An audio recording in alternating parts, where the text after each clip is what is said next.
कार्यक्रम इतने अच्छे से चल रहा था, मैं भी आनंद ले रहा था अभी पीछे से बैठ के, और भी बच्चों को खाना खिलाने गया था। खैर मौका मिला है तो कुछ बातें करेंगे, और लेक्चर नहीं करेंगे, बातें करेंगे। ये पूरा जो अभी हम लोग थोड़ी देर बात करेंगे, सब लोग पीछे बैठने की कोशिश करें, ऐसे आप पास आके बैठ जाएं, ठीक है, ताकि आप लोग भी कुछ बोलें तो हम सुन सकें आराम से। तो आप पास पास बैठेंगे तो अच्छे से चर्चा करेंगे। तो अच्छे से कमर सीधी करके बैठ जाएं। पहले गायत्री मंत्र से बात को शुरू करेंगे, और जिस स्तर के हम लोग बात करने वाले हैं, प्रयास करेंगे कि हम लोग आज एक सोल्यूशन के साथ जाएं। अभी एक बच्ची थी, ढेर सारे सवाल पूछ रही थी, मेरे अंदर भी ढेर सारे सवाल हैं जो आपके अंदर मुझे डालना है, क्योंकि सवाल यदि आपके अंदर चले जाते हैं तो फिर जवाब आप जब खोजने लगते हैं तो फिर आप उस जवाब को सिर्फ नहीं खोजते, आप उसका सोल्यूशन फाइंड कर सोल्यूशन बन जाते हैं। ठीक, तो गायत्री मंत्र से बात को शुरू करेंगे। हाथ बंद करके दोनों हाथ गोद में रख लेंगे, कमर सीधी। ओम भूर्भुवः स्वः तत्सवितुर्वरेण्यं भर्गो देवस्य धीमहि धियो यो नः प्रचोदयात्।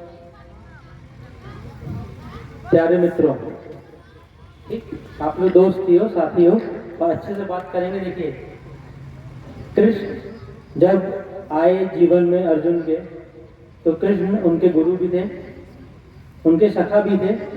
ठीक, हर तरह का रिश्ता उनके बीच में था। हम लोग आज बात करते हैं, हम लोग अभी इतने दूर देर से बैठे हुए हैं, इतने प्रवचन सुन रहे हैं, इतनी कथाएं सुनी आपने। कथाओं के माध्यम से बहुत कुछ जानने का मौका मिला कि हाँ, हमें कैसा आचरण रखना चाहिए, कैसे गुणों का विकास करना चाहिए। किसी ने ये भी बात पूछी कि हाँ, हमारे अंदर मोटिवेशन कैसे बना रहे, उत्साह कैसे बना रहे। ठीक, उसका भी जवाब दिया गया।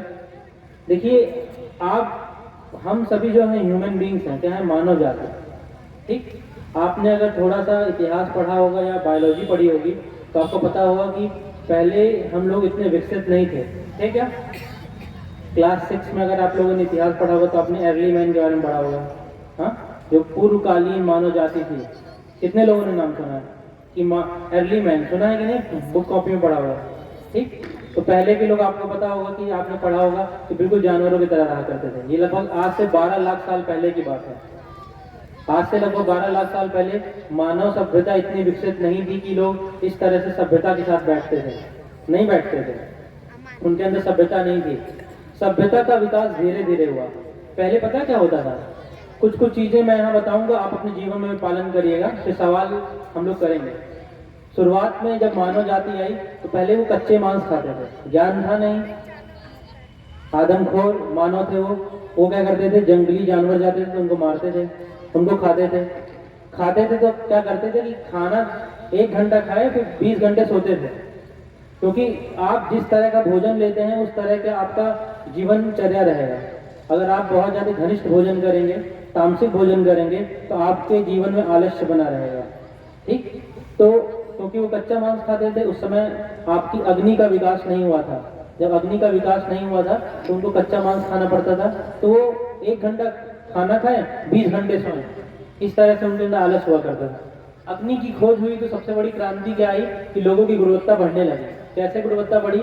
अब लोगों ने मांस को पकाना शुरू किया, और जब मांस पका फिर उसके बाद उन्होंने खाया, तो उससे क्या हुआ, अब उनके अंदर थोड़ा सा ऊर्जा थी। 20 घंटे नहीं 10 घंटे सोते थे। फिर ऐसे ऐसे आपको पता होगा, आप इतिहास पढ़े होंगे, लगभग आज से 8000 साल पहले अनाज की खोज हुई। मतलब जो आप गेहूं है, चावल है, ये सारी चीज़ों की खोज, या कह सकते हैं कि इन चीज़ों की साक्ष्य जो हमको मिलता है, प्रमाण जो मिलता है इतिहास में, लगभग आज से 8000 साल पहले हम लोगों ने अनाज की खोज की। मानव सभ्यता धीरे धीरे विकसित हुई। मानव सभ्यता विकसित हुई, कपड़े की खोज हुई, लोग कपड़े पहनना शुरू किए। पहले आपको पता होगा अर्ली मैन कपड़े नहीं पहनते थे, इस तरह का आपने देखा भी होगा। ठीक, तो सभ्यता विकसित हुई। क्यों विकसित हुई? देखिए, जब भी कोई भी चीज नई आविष्कार होती है तो आविष्कार कब होता है?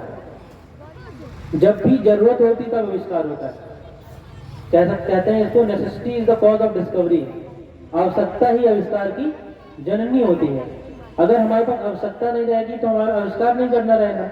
अगर भूख नहीं लगी रहेगी, खाना खाओगे क्या? अभी पेट सबका भरा हुआ, दोबारा खाना खाने जाओगे? नहीं खाओगे। लेकिन भूख लगी रहेगी तो खाओगे। तो आवश्यकता रहेगी तभी करोगे ना। तो जिस तरह से मानव सभ्यता पिछले 12 लाख सालों से अभी तक अपनी आवश्यकताओं के अनुसार चलती आई है, क्या क्या उसकी आवश्यकता हुई, उसने उस आवश्यकता के हिसाब से अपनी जरूरतें बना ली, अनाज खोजा, अनाज खोज के फिर संस्कृतियां तो बाद में बनी। इस तरीके से संस्कृतियां कि अब हम इस तरह से रहेंगे। जैसे कि आप जिस सनातन संस्कृति से आते हैं, जिस सनातन संस्कृति का हम प्रचार करते हैं इस मंच के माध्यम से, शांति कुंज हरिद्वार के मंच के माध्यम से, कि हम लोग क्या हो जाए, हम लोग अपने सर्वोच्च अवस्था में पहुंच जाए। देखिए 3 शरीर है आपका। एक फिजिकल बॉडी जो दिख रहा है, हाँ, ये खाने से बना हुआ है, जो खाना आप खाते हैं उससे बना हुआ है। दूसरा बॉडी होता है, उसको बोलते हैं हम लोग सूक्ष्म शरीर, इसको माइंड बोलते हैं। मन में कुछ सोचते हो, अभी आप मन में कुछ सोच रहे होंगे, मैं नहीं बता पाऊंगा, लेकिन आप कुछ सोच रहे होंगे, अरे ये क्या बात हो रही है, कैसे हो रही है, कब तक चलेगी, खाना नहीं मिला था, अच्छे से मिला था, क्या मिला था, कुछ सोचता है। जो विचार मन में चलते हैं उसको बोलते हैं सूक्ष्म शरीर। वो विचार मन में चलते हैं और इसके अंदर आपकी भावनाएं होती हैं। भावनाएं कई बार होता है कि चोट लग गई, दुख हो रहा है, भाव अंदर पैदा हो रहा है, तो कारण शरीर होता है। तीनों शरीर की अपनी अपनी भूख है, ठीक। अब आप जब देखिए, मैं जो भी बोल रहा हूँ उसको कनेक्ट करते हुए समझिएगा।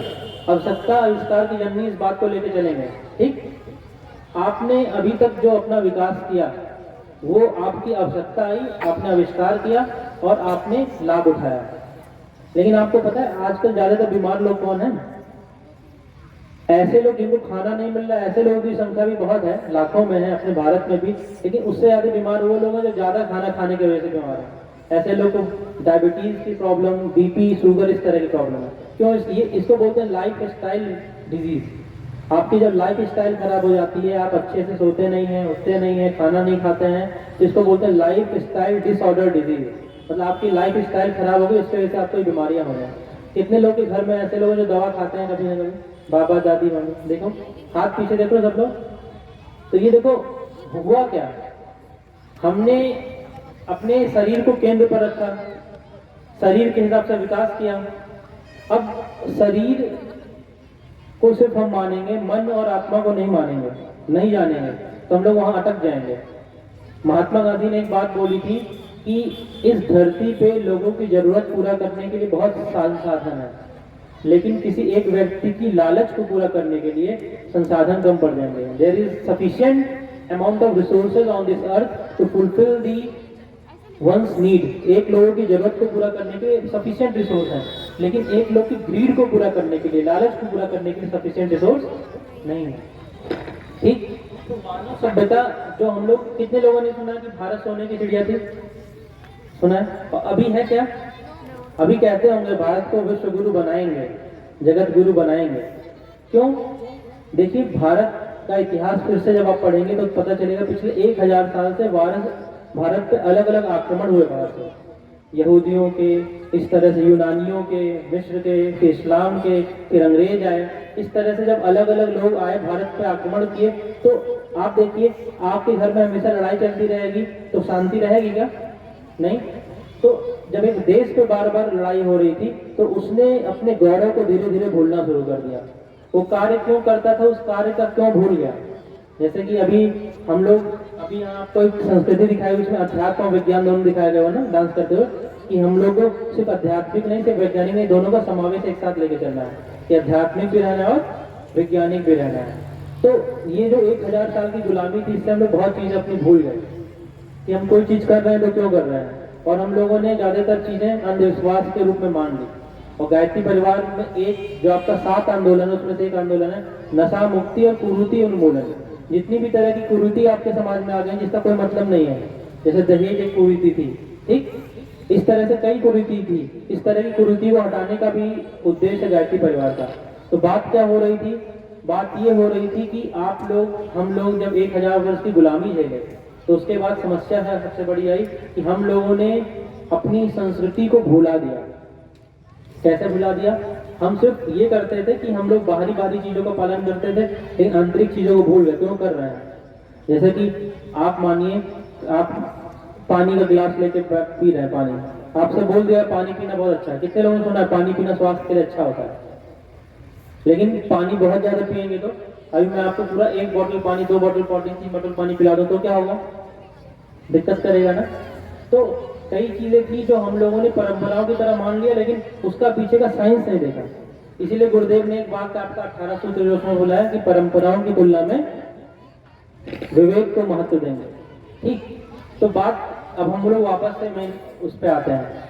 आज के समय भी ऐसी कई समस्याएं हैं जो इंसान ने अपने आप को भुला दिया, अपनी जो आइडेंटिटी है, अपनी पहचान है, सिर्फ शरीर मान लिया। इसके वजह से हमारे समाज में बहुत समस्याएं आ गई। आप बता सकते हैं सबसे बड़ी समस्या क्या है हमारे सामने? कोई हाथ ऊपर करके बताना चाहे तो बताए। सबसे बड़ी समस्या क्या है हमारे सामने आज? क्यों ये सारी चीजें की जा रही हैं? इसका मुख्य उद्देश्य क्या है? कोई समस्या है क्या, या फिर हम लोग बस ऐसे ही कह रहे हैं विचार क्रांति अभियान, विचार बदलना चाहिए? कोई समस्या है? क्या समस्या है? आप लोग बताइए। आप लोग ही कल के युवा ही कल का नेतृत्व करते हैं। समस्या नहीं पता रहेंगी, समाधान कहाँ से निकालेंगे? फिर भेड़ चाल में चल देंगे। 1000 साल की गुलामी जैसे है अभी, मानसिक गुलामी। बताइए कैसे, क्या करेंगे?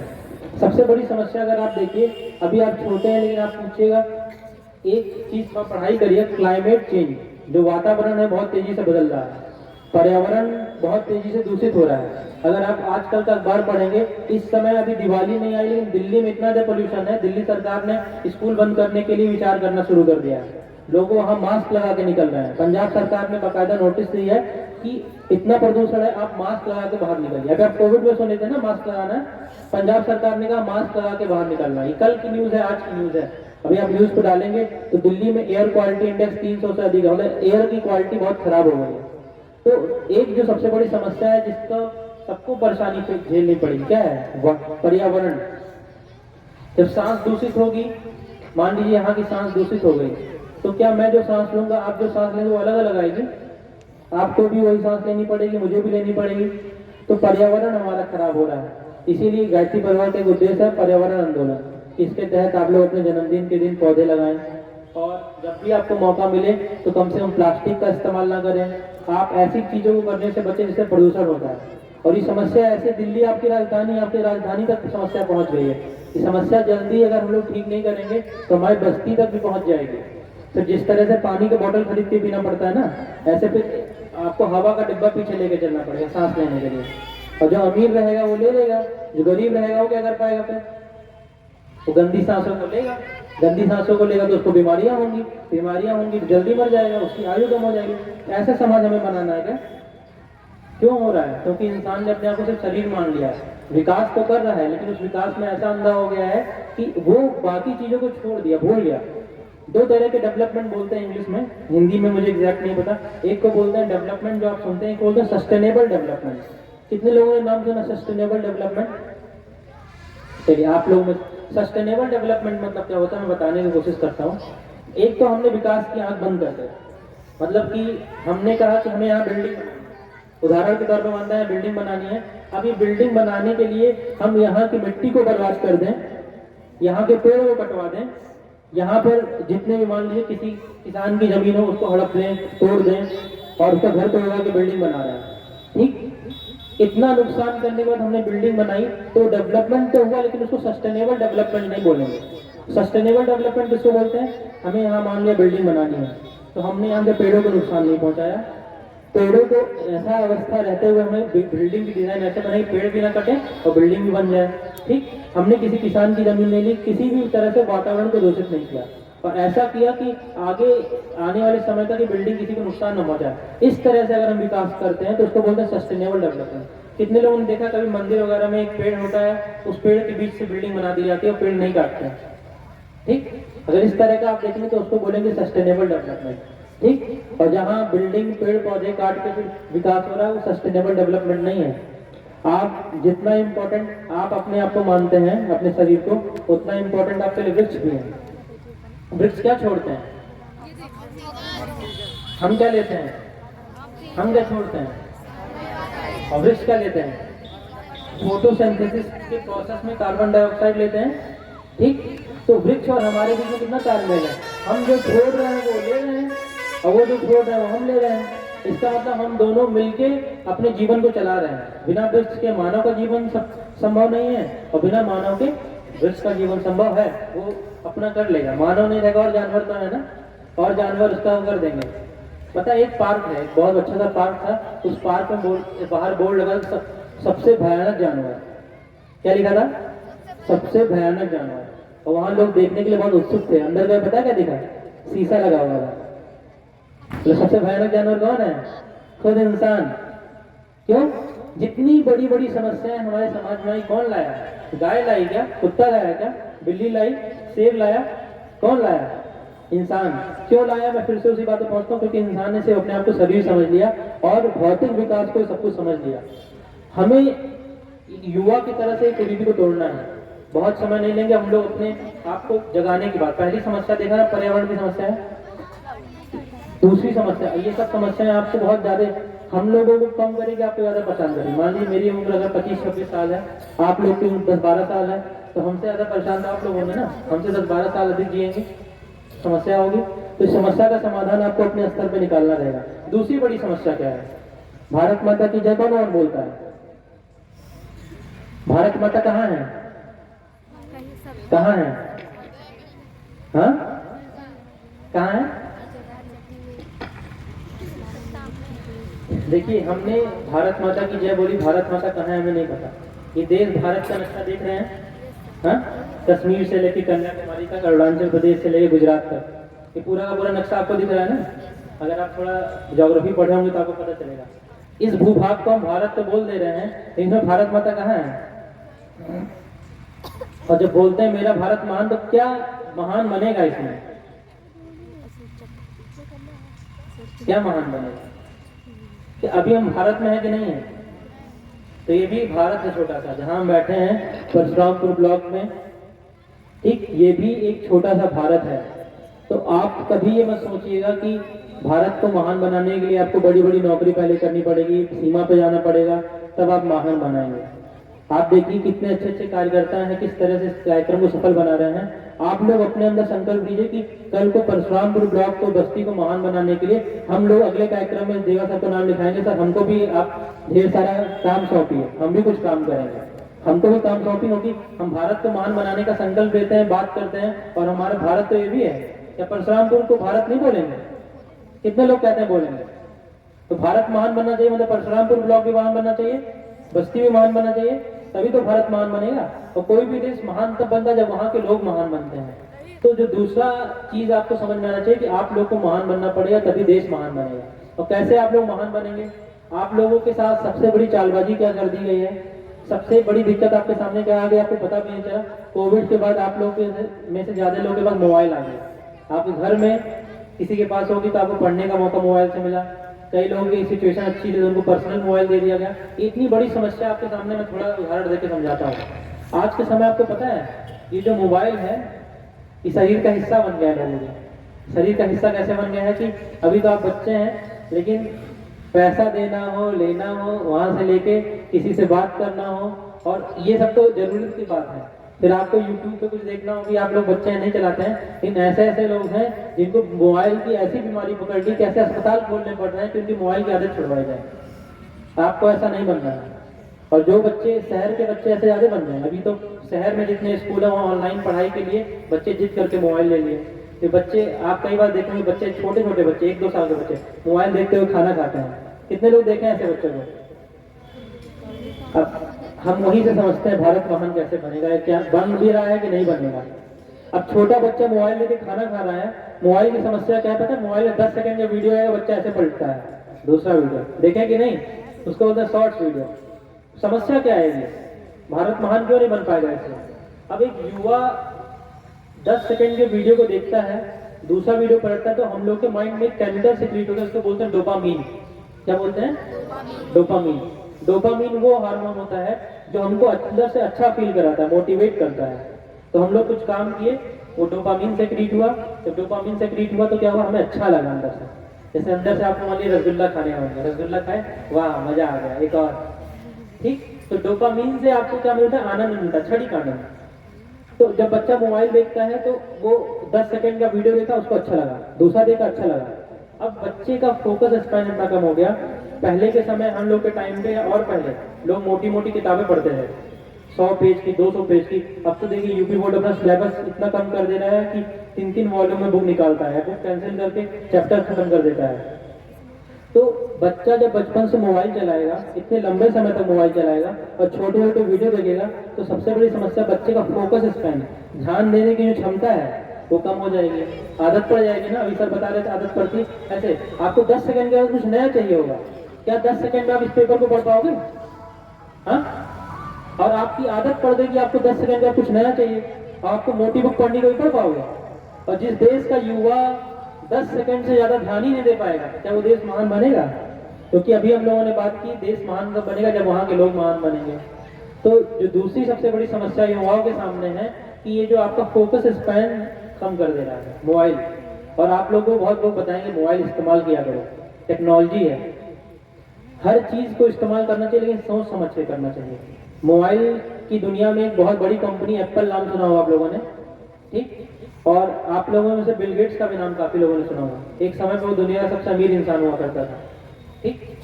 जब ये लोग भी बहुत बड़ी बड़ी सॉफ्टवेयर की कंपनियां चलाते हैं, ये लोग भी जब पता किया गया तो ये अपने बच्चों को भी मोबाइल जब देते हैं, गिन के आधा घंटा 1 घंटा देते हैं, 1 घंटे से भी मोबाइल नहीं चला, क्योंकि उनको पता है, वो बहुत विजनरी लोग हैं, ऐसे करोड़पति नहीं बने, उनको पता है कि इसका दुष्परिणाम क्या होगा। अगर बच्चा अभी से बचपन से मोबाइल के डिब्बे में फंस गया तो वो कुछ विचारशील नहीं हो पाएगा, विचारशील नहीं हो पाएगा, कुछ महान नहीं कर पाएगा, तो वो गुलामी जैसी श्रेणी होगी।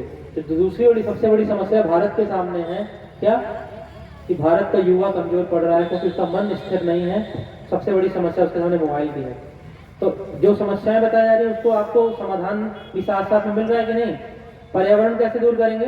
पर्यावरण की समस्याओं को वृक्ष लगाएंगे, अपने अपने जन्मदिन पे वृक्ष लगाएंगे, संकल्प लेंगे, ठीक? और जब भी वृक्ष की जरूरत पड़ेगी आप बताएंगे, दुर्गेश सर है, देवा सर है, व्यवस्था बनेगी, बस्ती से भिजवाया जाएगा, वृक्ष ढेर सारे लगाइए, ठीक? और हम लोग क्या लक्ष्य लेके चल रहे हैं? अभी परशुरामपुर को महान बनाना है, बस्ती को महान बनाना है, तो भारत महान बनेगा, ठीक? और महान कैसे बनेगा? जब यहाँ का पर्यावरण अच्छा होगा। पर्यावरण कैसे अच्छा होगा? जब हम वृक्ष लगाएंगे और प्लास्टिक या ऐसी चीजों का इस्तेमाल न्यूनतम करेंगे या कम से कम करेंगे। दूसरी चीज युवाओं की बात हो रही है, आप कैसे महान बनेंगे? अब दुर्गेश सर ने संकल्प लिया है, अगर आप लोग कल नहीं आए होंगे तो आपको पता चलेगा, निःशुल्क कोचिंग क्लासेस चलाएंगे। तो कोचिंग क्लासेस जब निःशुल्क चलाएंगे इस कार्यक्रम के बाद, तो इस तरह का कार्यक्रम निःशुल्क आपका डेली होगा। तो आपका घर जिसका पास हो, आइए बाल संस्कार शाला में प्रतिभाग करिए। और जैसा मैंने बोला कि अब अगली बार सर से जिम्मेदारी मांगिए, सर हमारी जिम्मेदारी क्या है? पिछली बार तो कार्यक्रम में आ गए, अब कार्यकर्ता बनना चाहते हैं। तो जब अगले 1 साल तक आप निरंतर बाल संस्कार शाला में आएंगे तो अभी देखिए कार्यकर्ताओं की सूची बढ़ जाएगी। तो कितने लोग चाहते हैं कि वो अगली बार कार्यकर्ता बने देश को महान बनाने के लिए? तो ये आपको करना है, क्योंकि अब इस सब से आप जुड़े हुए हैं। अभी हम लोग ये भी बात करेंगे, सवाल उठा देंगे, कहेंगे ऐसा क्यों करना है, महान भारत को क्यों बनाना है? अभी पूछेंगे, आप लोग में से पूछेंगे कि भारत को महान क्यों बनाना है, ठीक? तीसरी जो सबसे बड़ी समस्या है, 2 समस्या समझ में आई, पर्यावरण की और युवा की समस्या। जो मोबाइल से दूर रहना है, बाल संस्कार शाला में आना है, खेल कूद करना है, लेकिन कैसे खेल कूद? मोबाइल वाला कभी नहीं कि फुटबॉल मोबाइल में खेलना है, क्रिकेट मोबाइल में खेलना है, नहीं। जो भी खेलना है आपको लोगों के साथ मिलजुल के ऐसे खेलना, तो इसके लिए जैसे पहले खेलते थे। हमको तो लगता है पहले के कई ऐसे गेम हैं जो विलुप्त हो गए होंगे। कंचे से खेले जाते थे, ऐसे पत्थर फेंकते थे लोग, ऐसे लंगड़ी खेलते थे, ठीक? छुआ-छुआन खेलते थे, आठ काट खेलते थे, आइस पाइस खेलते थे। खेलते हो आप लोग? कितने लोग खेलते हैं? गांव में एक जिंदा, शहर के बच्चे नाम भूल गए हैं पुराने खेलों के, ठीक? तो सब चीजों को जिंदा रखना है। और क्या समस्या है भारत के सामने? देखिए समस्याएं बहुत है। हमारे गुरुदेव ने सभी समस्याओं को 7 सूत्रों में मान लिया कि अगर इस 7 सूत्रों का हम लोगों ने पालन कर लिया तो हम भारत को फिर से वैसी स्थिति में ला पाएंगे जैसी स्थिति में भारत पहले था। लेकिन गुरुदेव ने बहुत निराशा से बोला कि अगर आप लोगों ने मेरी बात नहीं मानी तो बहुत बड़ी बड़ी आगे समस्या आने वाली है। और समस्या आपके सामने है। अगर आप मोबाइल फोन की कुछ चीजें जानकारी वाली भी देखेंगे, पता है पानी की समस्या सबसे बड़ी है। अभी आपके क्षेत्र का भी पानी की जांच कभी करानी हो बताइएगा, मैं लेके लखनऊ जाऊंगा। पानी का जो क्वालिटी है इतना खराब हो रहा है, उससे बीमारियां काफी हो रही हैं। और ऐसी कई जगह है, दिल्ली है, चेन्नई है, ऐसी जगह है जहाँ भूजल खत्म हो रहा है, तो जमीन का पानी जो है वो खत्म हो रहा है। चेन्नई में 2018 में ऐसी समस्या आई थी, आप लोगों ने सुना नहीं होगा, न्यूज नहीं देखे होंगे। चेन्नई में पानी खत्म हो गया था, लोगों को स्कूल बंद करने पड़े, ऑफिस बंद करने पड़े कि भैया घर से काम करो, पानी नहीं है। स्कूल बंद कर दिए, चेन्नई के जितने भी तालाब थे सब सूख गए। क्या होता था, जब पानी बरसता है, तालाब रहता है, तो फिर पानी का जल, वर्षा का जल उसमें आता है और ग्राउंड वाटर रिचार्ज होता है, जहाँ का भूजल होता है उसमें पानी जाता है। और तालाब हम ढक दिए, बिल्डिंगें बना देंगे, तो पानी कहाँ से जाएगा धरती के अंदर? तो ये सब समस्या है।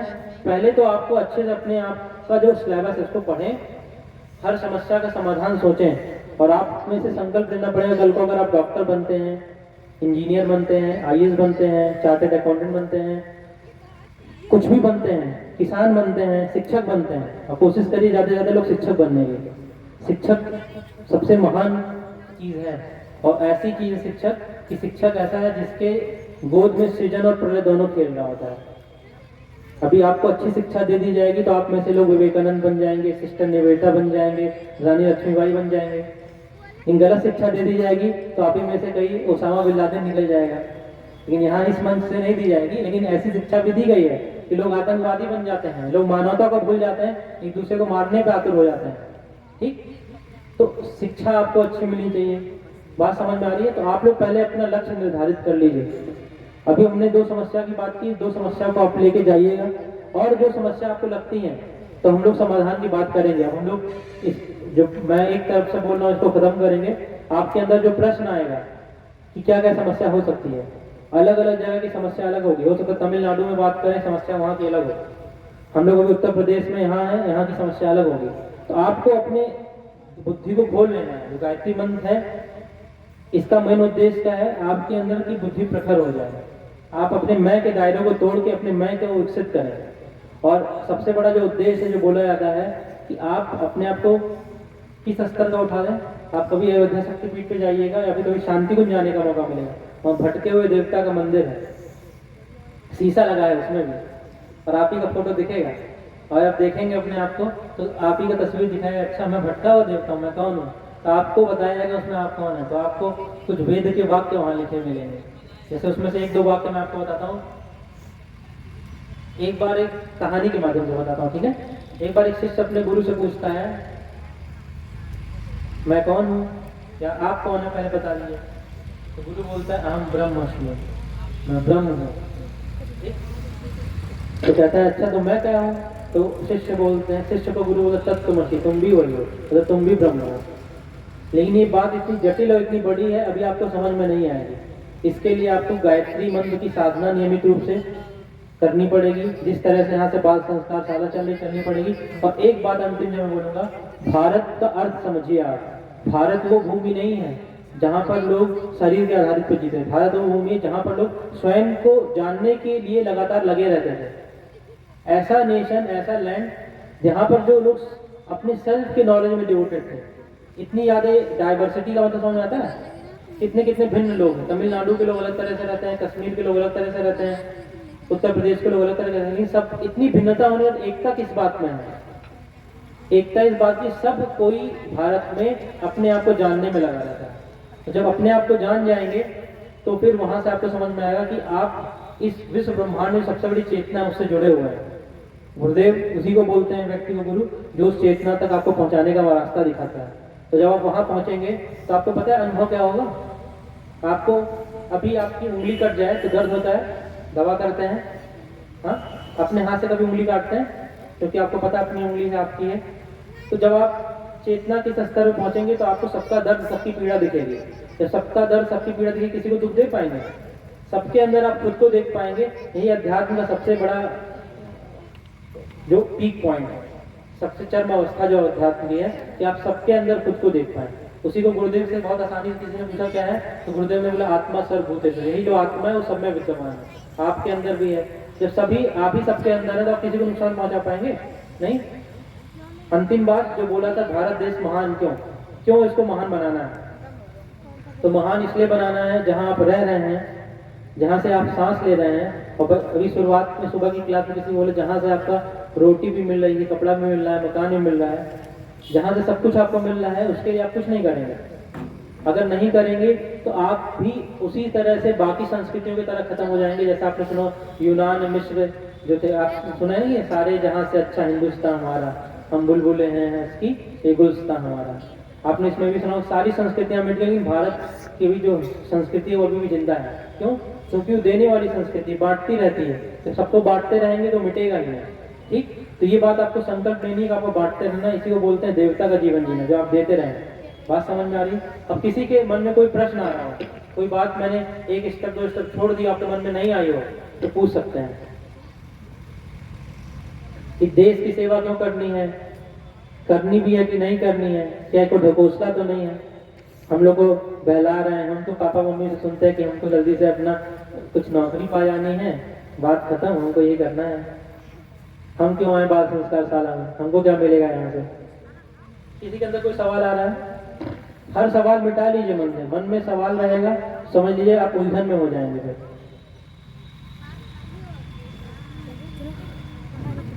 कोई सवाल नहीं है? पीछे जो लोग बैठे हैं कोई सवाल मन में है? नहीं है? तो अभी 3 बात मेरे साथ दोहराएंगे एक साथ, हाथ ऊपर करके, अगर आपके दिल से आ रहा हो तभी दोहराइए। हम भारत को महान बनाने के लिए संकल्प लेते हैं। जो लोग लेते हैं हाथ उठाइए कि हम भारत को महान बनाने के लिए संकल्प लेते हैं। ठीक, हम अपने जिले को महान बनाने के लिए संकल्प लेते हैं, हम खुद को महान बनाने के लिए संकल्प लेते हैं। ठीक, मैं वापस से जब भी आपके बीच में आऊंगा तो आप में से खुद कुछ लोग आके बताइएगा कि भैया हम आए और ये बात सुने और संकल्प लिए थे, तो आज अपने आप को सबसे पहले मजबूत बना रहे हैं। आप में से ज़्यादातर लोग 6th क्लास से 10th क्लास के बीच में होंगे, तो कुछ दिन बाद अगर हम लोग मिलते हैं 3-4 साल बाद, फिर से मिलते रहेंगे बीच में, पर फिर से इसी विषय को लेके मिलेंगे, तो आप में से लोग कहेंगे देखिए मैंने अपने आप को महान बनाने का संकल्प लिया था, तो मैं अपने क्लास में सबसे बेस्ट कर रहा था, मैं सबसे संस्कारवान बना, मैं बस्ती में जो जो समस्याएं हैं मैंने उसको लिख के रखा है। आप में से कोई आके बता कि देखिए मुझे लग रहा है किसानों के बीच में ये समस्या है, आप लोग सोचिए क्या क्या समस्या हो सकती है और उसका समाधान आप खुद बनिए। एक चीज़ बस संकल्प लीजिए कि 4-5 साल बाद खुद को इतना मजबूत बना लीजिए, इतना मजबूत बना लीजिए कि आपका जो सपना है देश को महान बनाने का, जो आपने संकल्प लिया है, उसको पूरा करने से आपको कोई रोक ना पाए, कोई ना रोक पाए, आप खुद भी ना रोक पाए। और सबसे बड़ा बाधा पता है कौन होता है? स्वयं इंसान खुद होता है। ठीक, तो अगर आप उस बाधा को तोड़ देंगे जो आपको खुद रोकने वाली है, तो आपको कोई रोक नहीं पाएगा। इतना महान बनाइए खुद को कि आपके अंदर से सारी जंजीर टूट जाए, कि लड़का लड़की का भेद मिट जाए, कि मैं लड़की हूँ तो मैं कहीं नहीं जा सकती बाहर, मुझे जाने। आप इतने आपको इतना महान बनाइए कि आप बाहर तब भी जाइए। आप अपने आप को इतने स्तर पर बनाइए, चरित्र अपना इतना मजबूत बनाइए कि आपके घर वाले गर्व करें, आपको हर जगह भेजें। आप पढ़ लिख के इतने महान बने कि अपने घर वालों को भी अच्छे पायदान पे ले जाए, खुद को भी ले जाए। और आप महान बनेंगे तभी देश महान बनेगा। अब मुझे यहीं तक बोलना था, और कई चीज़ छोटी भी होगी, अगर आपको कुछ पूछना है तो पूछ सकते हैं, बाकी वरना यहीं पर इसको विराम करते हैं। पूछना है? किसी को पूछना है? चलिए ठीक है, तो फिर इतने देर तक सुनने के लिए और संकल्प सच्चा लेने के लिए, हम तो ये मानेंगे बच्चे हैं तो मन के सच्चे हैं, तो संकल्प भी सच्चा दिए होंगे। बहुत बहुत धन्यवाद। आप महान बनेंगे तो फिर मेरा बोलना यहाँ से सफल रहेगा। आपकी महानता, आपके अंदर शांति आए, आप महान बने, ये अगर हो जाएगा तो मेरा यहाँ बोलना संकल्प होगा। जो कार्यक्रम हो रहा है ये भी सफल होगा। इसी के साथ मैं अपनी बात को विराम दूंगा। बहुत बहुत धन्यवाद।